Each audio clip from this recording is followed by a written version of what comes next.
for having me here at UKU. I'm very excited to be here. I studied Ukrainian here at UKU in 2012, so it's great to be back. Is my speaking speed okay for everybody? Yeah? Okay, perfect. So just to kind of introduce my research a little bit, I am trained as an anthropologist. So methodologically, you'll kind of notice that what I'm talking about is mostly from interviews, observations, rather than intensive or large-scale survey data. I use kind of anecdotes to illustrate the major trends that I paid attention to. So the title of my talk, as you can see, is Self-Organization and Activism in Ukraine, a Change of Political Culture. So I first met Maria, which is a pseudonym for an activist that I worked with. I first met Maria in late November of 2013, but I didn't speak to her until a protest march went badly. I went with a group of leftist activists to Maidan Nезалежності in Kyiv, where mass protests against President Viktor Yanukovych's decision not to sign an association agreement with the European Union had begun just a week earlier. The protests had mostly focused on claiming that Ukraine was part of Europe, both geographically and culturally, and on presenting the benefits of Europeanization for Ukrainians. Leftist activists wanted to try to orient the protests more towards social inequalities that might come to Ukraine with the adoption of the agreement. But most of the people protesting didn't want to hear that there were negative counterpoints to their pro-European positions. The leftist activists that I was with were attacked that night. Their protest signs were smashed onto the stone. Their group was surrounded by angry and threatening protesters who yelled at them for bringing anti-Europe language to the demonstrations. Maria was completely frustrated, but she didn't seem scared. On the other hand, I was completely terrified. After the signs had been destroyed and the attackers left them alone, I was standing next to Maria, and I asked her if she had experienced anything like that before. She said, "It happens all the time." She told me several previous examples of protests where leftist activists were attacked with pepper spray or their signs were destroyed. Leftist activists have typically been marginalized in Ukrainian party politics. This marginalization materializes through the constant threat of physical violence, like this interaction I just described, and actual violence. These are young post-socialist leftist activists who do not affiliate themselves with the communist and socialist parties of Ukraine. They have no representation in government at any level. But over the course of the Maidan mobilizations, they found ways to engage with the masses of protesters, eventually with more successes than this violent episode that I just described. Their main contribution was political activism based on the concept of self-organization. Самоорганізація is the word that they used. So the most basic definition of this term is that if a person is capable of doing something and that thing needs to be done, then the person should simply do it. So this talk explores the idea of self-organization as the development of anti-regime political activism during these mass mobilizations in 2013 and 2014, and the kinds of activism and organizing that have continued in the years since the protests ended. Leftist ideas of self-organization come out of a Marxist political ideology, but the term became more fluid as the protests went on, and we found that many groups actually used the idea of self-organizing to simply signal anti-government political action. Self-organization provides an analytical lens to look critically at the relationship between political organizing, volunteer work, and the increasingly popular idea of civil society in post-Yanukovych Ukraine, which I'll come back to at the end of the talk. On a sunny day in June of 2014, after the protests had mostly ended, I sat down to talk with Maria alone about her activist background. Maria elaborated on why self-organization was so crucial to leftists and how she found it becoming a major organizing principle for other forms of activism after the protests on Maidan ended. She told me a story about how she had visited the Crimean Peninsula after Russian troops occupied the territory in February of 2014. She went there with a photographer friend in order to document women's experiences of the occupation. As she told me, I said to them, "We want to talk to you, we want to do interviews with you, photograph you." And they said, "Girls, we can't now, we have these problems. There are 500 people and we need to get them out of Crimea." With the presence of Russian troops, this photography project no longer seemed very important. So Maria and her friend decided instead to help these people escape the occupation. Oh, sorry, everybody. Got it. With several grassroots initiatives that had been established during the Maidan protest, including Euromaidan SOS and Krim SOS, Maria and her photographer friend helped this group of women find transportation and funds to get out of Crimea and into the main territory of Ukraine. And Maria pointed out, and this was all with only the help of the internet, telephones, and communication with ordinary people who were just looking for opportunities. And it was done without any help from the state. And after that, I understood that maybe the state needs to have less of a function. Maria was not alone in describing the ways ordinary people use their personal networks and the internet to solve problems that theoretically should have come under the purview of government institutions.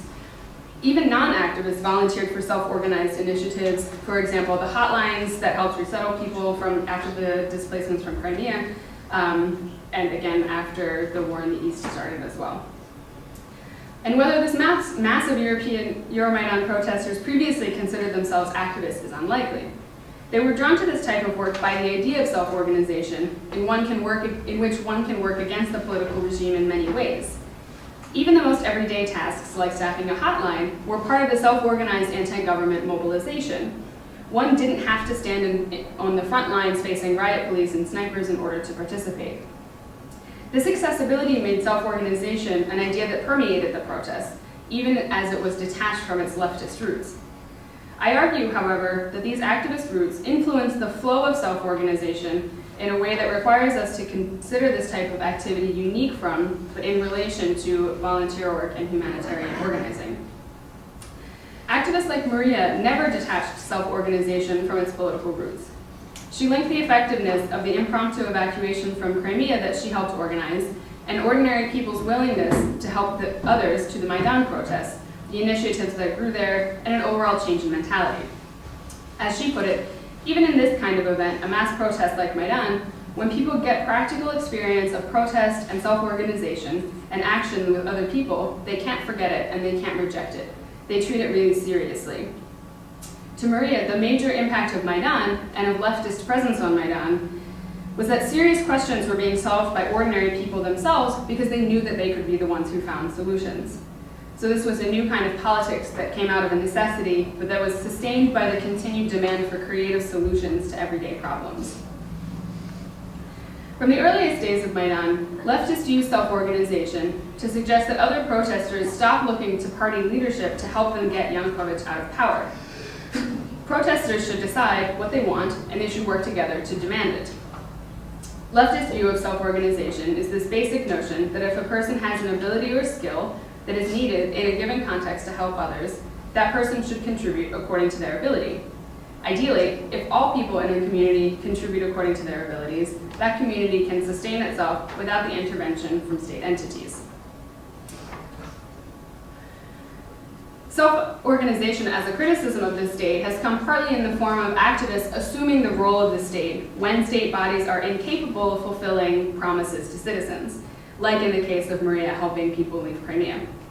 The state, in terms of what is expected from the state as an institution, which bodies collectively become referred to as the state, and what those bodies do, shift over time, growing and contracting depending on various social, political, and economic factors. One of the major state processes documented in various global contexts at the moment is the withdrawal or retreat of the state within society and the replacement of state bodies by other actors. One group of these actors are volunteers, whose civic participation helps spread a new discourse about how citizens should relate to the state.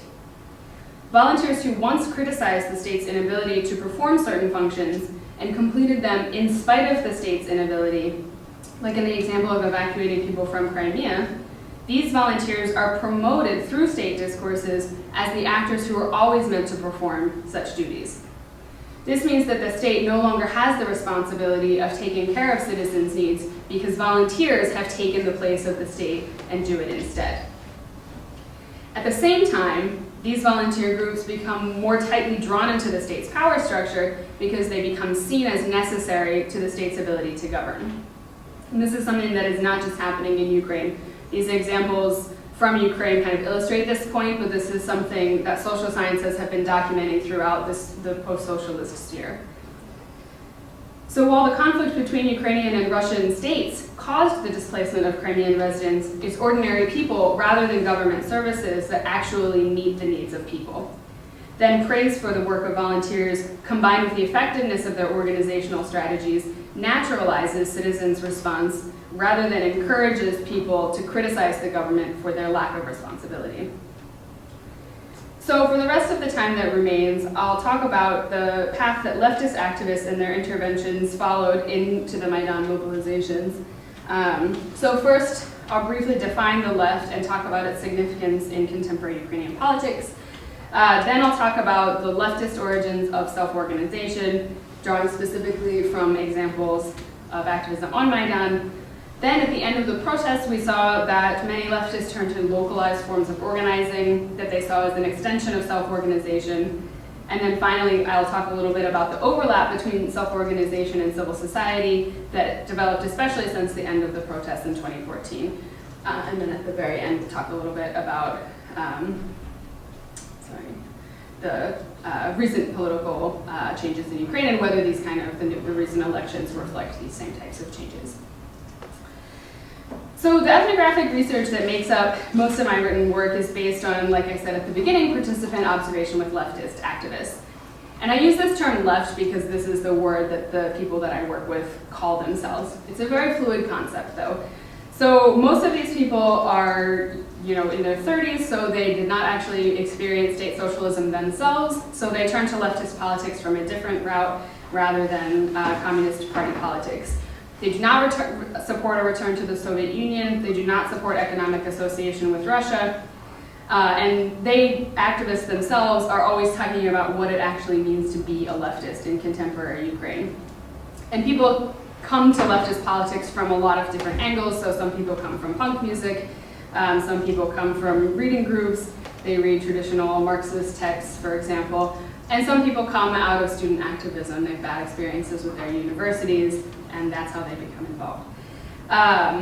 And so I brought along this flyer that I helped distribute in November of 2013 on Maidan in Kyiv. This is my own translation, so let me know if I made some errors. You can read the original text. But this gives us a little bit of an example as to how leftists were kind of framing their intervention into the protests.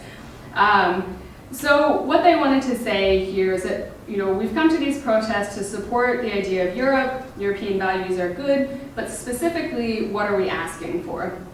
So they say, we don't always recognize the advantages and disadvantages of the association contract with the EU. This is not surprising, since neither the media, nor experts, nor relevant departments have published an independent, thorough, critical analysis of this text. We have heard that the first question is of economic cooperation, establishing trade, a warmer investment climate, and better conditions for big business. But will people who stand together on Euromaidan receive immediate economic benefits from this agreement? Do not forget that the total economic growth of the country does not guarantee equal distribution of wealth among citizens. Money will accumulate where it already is, in the pockets of the richest. Then they ask, what are the specific common interests that unite us? We require decisive political, social, and economic change. We seek valid and permanent influence on the adoption of important political decisions which immediately concern our rights and freedoms, the conditions and quality of our life. Public governance that relieves us from the torment of bureaucracy, fair trial, termination of police arbitrariness, dignified conditions, decent wages, quality and accessible education, the development of culture and science, and the implementation of latest technologies. Quality-free medical care, accessible public transportation. We dream of living in a world without borders. We provide the content of Maidan. No one can solve our problems except for us. It is naive to think that parliamentary politics will protect our interests at this time. We were already on Maidan in 2004. We already saw that the parliamentary opposition fundamentally changes nothing. Today, politicians are again proposing that we choose between two evils, but before us stands a quality new perspective, grassroots self-organization and solidarity. And then they invite you to get involved with the grassroots solidarity protests. So you can kind of see here that there is some influence of global anti-capitalist movement in this rhetoric. Leftists are critical of the accumulation of wealth in the hands of people who are already wealthy, and they question whether the perceived good of becoming part of Europe would actually help most Ukrainians economically. And so leftist framing is to target the people who are already in power, the people who make up the state, as well as those who participate in the political parties who make up the opposition. They present all of these actors as giving protesters on Maidan this either-or Europe-Russia choice. The leftist alternatives, on the other hand, suggest that protesters should be providing the content of Maidan. Even at the same time that this flyer shows that leftists prefer European association to Russian influence, at the same time they would prefer to enter a relationship with Europe that allows Ukrainians to make demands and have some kind of agency rather than just meeting the expectations of the European Union and its leaders. Leftist positions present a criticism of Europe and the European values that is a crucial component of the analysis of Euromaidan that helps understand how some of the post-Maidan Europeanization processes have unfolded, which arguably have led to the election of Zelensky and the rejection of the political establishment. How leftists made demands during Euromaidan and the ultimate outcomes of their campaigns tells the greater story of the reorganization of Ukrainian political activism after Maidan. Their claim that we provide the content of Maidan invokes a dual significance. First, it asks participants of all political ideologies not to let leaders claim to represent all the diverse voices of the protesters. Secondly, the minority leftist community within the protest influenced the essence of the protest and thus the future of Ukrainian political organizing with their insistence on self-organization. So leftist activists have been part of the self-organized, non-partisan groups since before Maidan began. Of course, this concept became more intriguing during these protests because opposition party leaders, whose parties were in opposition to the Party of Regions since Yanukovych's election in 2010, most of these opposition parties had lost credibility during the first few months of protest because they kept compromising with the Yanukovych regime. So leftists are suggesting that both the opposition and the Yanukovych regime are benefiting from the current economic system because wealth in that system is unevenly distributed among citizens. They use the concept of self-organization to place the mass of the protesters at the center of the demonstrations. So that sets these particular mass protests apart from previous ones like the 2004 Orange Revolution, which was driven by a political figure, as we know. Moving away from leftist roots and adapting to meet the demands of varied groups of activists, self-organization allowed people to mobilize larger groups laterally in order to help one another rather than vertically to support a politician or political party at the top. This means that self-organization also drew in non-leftist political groups as well. Particularly over the course of Maidan, right-wing and nationalist groups also lost their trust in the political opposition. They were also drawn to the idea of self-organization, even though it was detached from leftist origins. So for example, the right sector, which was an umbrella organization at the time that unified several right-wing groups, they were also self-organized in response to a lack of effective political representation. Their organizing, however, as you probably all know, was styled after military practices and resulted in the division of many right-wing groups into sotnya, or hundreds, for kind of organizing like military brigades. Even though ultimately the right sector did form a political party at this time in 2013 and 14, they were still working outside of state forces, right? So they're still part of self-organizing, even though the look of the organizing is different. It's still based on the idea that each person is contributing according to his ability. But without the leftist origins of self-organization, these groups don't have goals like the redistribution of wealth, social democracy, anti-capitalist action. Their focus instead remains on the territorial integrity of Ukraine, which is also why we see a lot of these types of groups that end up volunteering as military brigades in the Donbass starting in 2014. So at the beginning of Euromaidan, leftists saw an opening for broader social protests that promoted complete government overhaul and economic reforms that would encourage the redistribution of wealth in Ukraine, particularly out of the hands of oligarchs. They used the framing of self-organization from the earliest days of protests. The idea of grassroots self-organization presented other protesters with effective language to criticize the state, in this case embodied in the Yanukovych regime, which no longer served their interests. One activist, who I am calling Ostap, described self-organization in a way that reflected this idea of the personal is the political. So he says, it would be really good if they developed so that pressure on the government, the mechanisms of pressure on those who make decisions, on legislative initiatives, that the pressure continues and the government doesn't relax. And only in this way, when each citizen feels his or her own responsibility and takes a personal part in the decision of questions and takes part in political life, and then some changes are possible. So he uses the word responsibility, but he's using it in kind of a collective way in the context of self-organization. So only when citizens begin to care about governmental politics can ordinary people actually change how politics works in Ukraine. And this can only be done through self-organization rather than joining political parties and attempting to change the system from within. Ultimately, the ongoing protests had become self-organized because they did not rely on the presence of leaders or parties to unify people. He continued in his interview, I think that 3 months of protests, from the beginning almost 2 months of peaceful protests, and then another month, even now, we did this interview in April of 2014 when tent camps were still present. The tent stand on Maidan, the occupied city hall lives on. In all of this, there was really a lot of self-organization. A lot of initiatives to hold this Maidan, these barricades, these tents, this existence, car tires. In other words, a lot of this was without order from politicians or from someone. I think that this is a very useful experience, and it will help in the future, in the next protests. For a stop, not only the fact that people practiced self-organization, but that it worked was the most important aspect of Maidan as a whole. Another activist even suggested that Maidan made people change their entire view of the government. She said, I see a lot of positive things which this Maidan experience gave people. Self-organization. People left in a situation where they have no one to take responsibility for them. They are forced to self-organize. People don't see the government as something sacred. I think it's a very good turn. These explanations, the way that leftists explain them as affecting people beyond just the daily participation in the protests, it helps clarify why self-organization was so widely adopted. But at the same time, leftists also recognize that self-organization was adopted by groups with whom they had significant ideological differences. Leftists did not always reflect positively on the broad spread of self-organization. One of them even said to me, not all self-organization is good.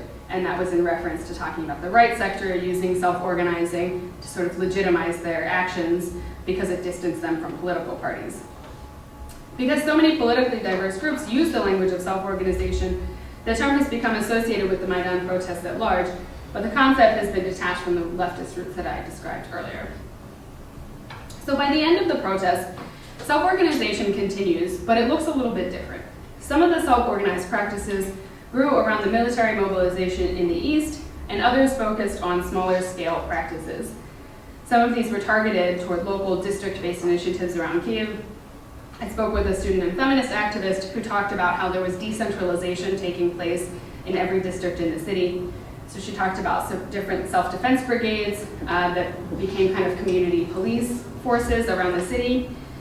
She talked about how there was a stadium in Kyiv that a lot of leftists had been using for concerts and other events, and that they had planned to kind of renovate the whole stadium, paint it, clean it up, and use it for more events. So they began holding gatherings there every Saturday to encourage the community to support these initiatives as well. Maria, who was the activist I talked about at the beginning of the lecture, she also talked about a similar project relating to the experience of self-organization in her own apartment complex. She said that a lot of people there had been involved in the protests and that it changed their consciousness. And then she told me a story about in the spring, the residents painted benches in their courtyard and had a picnic. She said usually it was maybe about 10 people who came, and this year there were so many people. She praised the social effects of the event and said very often people say it's some kind of Soviet tradition, but it's very pleasant when you go out with people you know, with your neighbors. Why not paint a bench or a fence? So for her, something that was as basic as painting a bench was actually symbolic of a shift in consciousness that came out of the protests, and that's especially for people who were not activists before the protests began. Maria was an activist for a long time, but her neighbors had never really understood why she was an activist until they also participated in these protests, and they felt that their presence had been effective. And so that's why Maria said when people have this experience, they can't forget it and they can't reject it. At the same time, though, to return to the theme of volunteers, the participants fill the gap of the state in their volunteer efforts. They're forming new social relationships based on being active contributors to their communities, which shows a change in consciousness that comes from having seen the effective use of mass mobilization.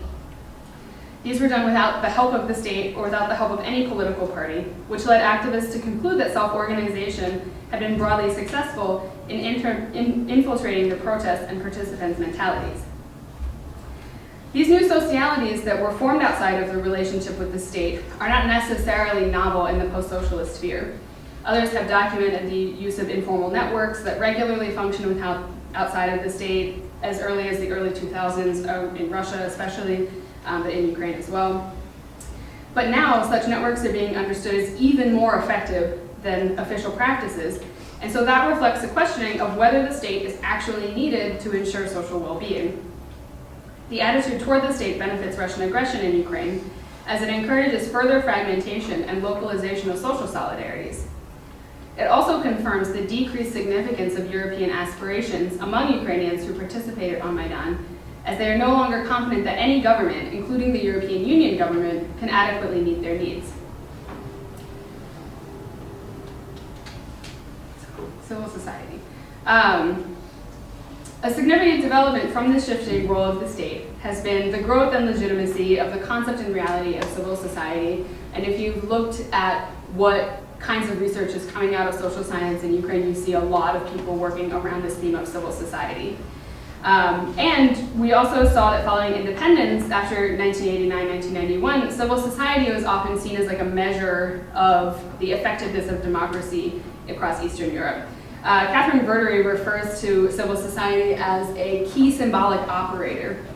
So that means that this is a way that Western observers could more easily understand the progress of post-socialism. International agencies often focused on the growth of civil society as a reflection of a country's successful democratization, but that also led to a rapid influx of funding for these types of groups, often without an evaluation of their relevance or positive effects.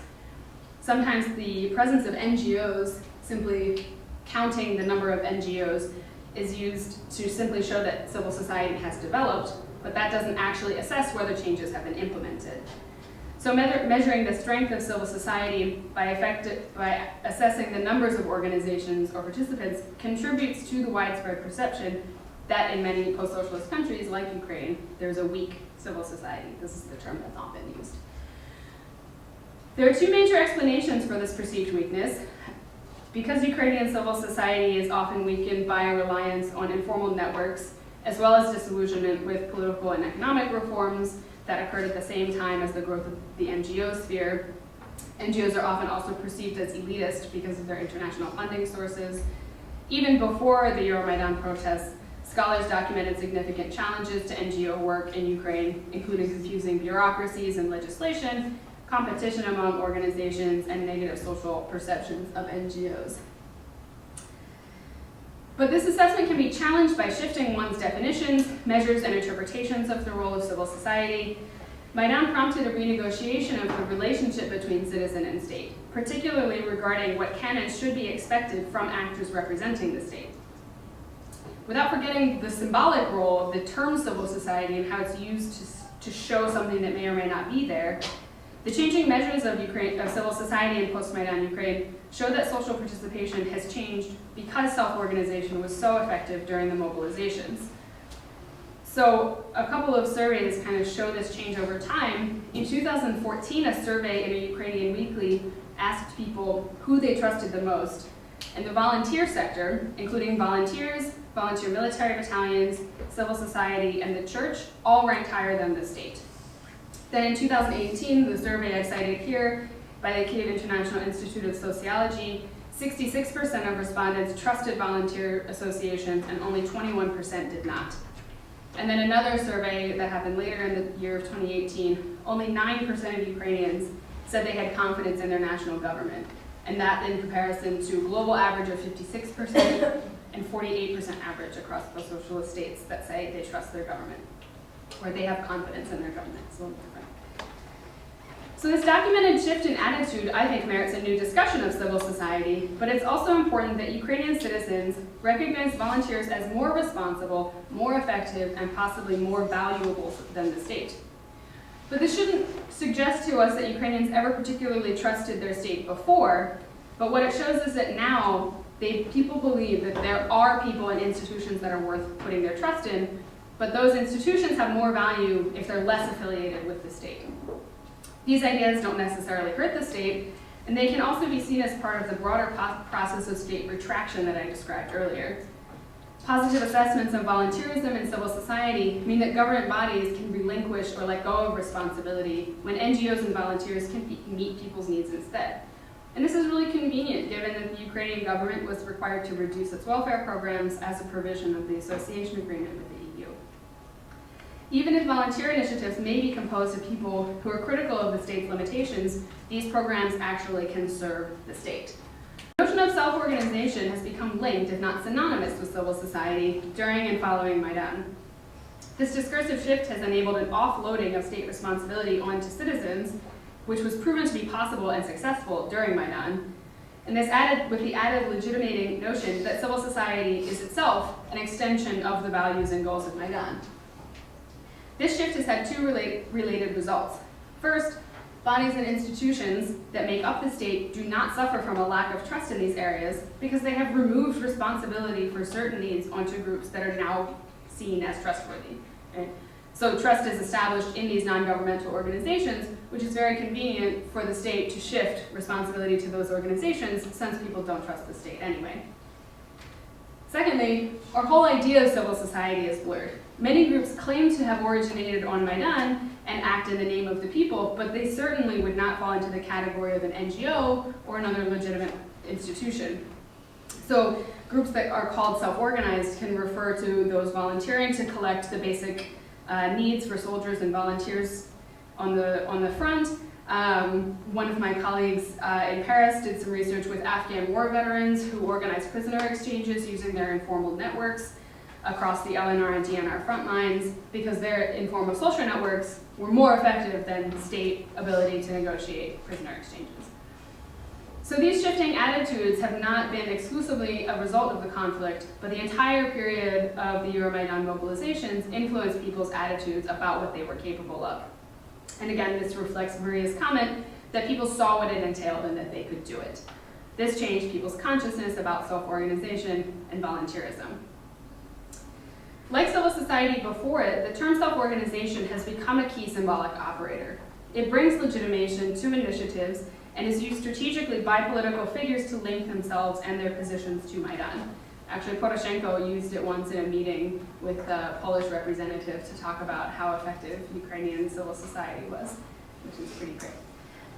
Self-organization was distanced from leftist political origins and can be used as kind of a blanket term to mean any anti-Yanukovych position. And we see this both in scholarly work about the protests and, like I said, in the use of the term across media outlets, but we also see it alongside of terms like self-discipline and self-help, which is not really related to the leftist idea of communally doing whatever, contributing according to your needs, but is actually very reminiscent of a more individualizing idea that we should all be helping ourselves because that would make us all better, rather than that we should be helping ourselves in order to help others, right? You see the distinction. So, and this is my by way of conclusion. Many of the protesters who participated in the Euromaidan protests assumed that they could elect a new governing regime whose policies would provide for citizens and change the nature of the nation-state relationship at the end of the protests. But what we have seen is that despite some of the achievements of the Poroshenko administration, overall, there has not been a sense that he was able to achieve the goals that were laid out by the Maidan protesters. So the state shifted, but not in ways that increased trust or improved the relationship between states and citizens. Because of their experience of self-organization, people continue to fill in the gaps left by the state's inabilities. The leftist activists that I worked with, however, never assumed that a state would provide promised services to citizens. They originally saw their notion of self-organization as a mechanism through which to challenge past and current forms of governance. But the path that the self-organization concept has taken and its conflation with civil society have led leftists to question whether they're actually contributing to a reimagining of the social order or just reinforcing what already exists. Some leftists actually vocally supported the election of Zelensky in 2019 because they hoped that he would create the space for a more pluralistic position that would be more friendly to political diversity. Others have actually tried to make their way into politics, running for office, mostly lower-level city council positions. So far, they've had no success, but theoretically that could change. And at the same time, we also know that people who were representatives of civil society after Maidan were not re-elected to parliament in 2019. So this is the context that kind of lays out the next questions. Will the new administration encourage the development of civil society and non-party opposition? Or will we see a closing off of these kind of non-governmental positions and criticisms? We have to wait to see, but we can definitely say that self-organization changed the nature of Ukrainian democracy.